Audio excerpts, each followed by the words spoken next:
We have a great guest tonight. Sam Antar is a forensic accountant who has a very colorful past we'll dig into here in a bit. He is the man that dug all of this up on Leticia James.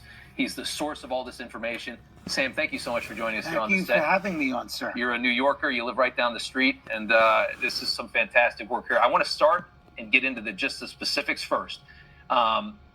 Starting with this Virginia property that she claimed as her primary residence while she was, this is Norfolk, Virginia. This is probably a 5-6 hour drive, claiming it's her primary residence while she's the AG of New York. From your report, you say James signed a specific power of attorney declaring her intent to make 604 Sterling Street in Norfolk, Virginia, her principal residence, a legally binding statement that may have automatically vacated her position as New York Attorney General under Public Officers Law 30. A declaration that came just 45 days before she launched her case, her civil fraud case against Donald Trump. Tell us more about what happened in Virginia here. She purchased a property with a relative. This is in 2023, a few weeks. She closed 2 years on ago. Yeah. Right. Yeah. She closed on it right before the Trump trial. And in the filed documents with the county clerk's office, there was a power of attorney that she gave her cousin or niece to close the mortgage. Yep. And on the power of attorney, she represented that I intend to use this property as my primary residence. Now, there's two problems with that.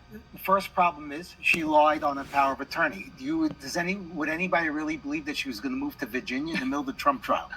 Second part is there's section 6 of the mortgage that states that the borrower, meaning her and her niece, have to occupy the property as their primary residence within 60 days.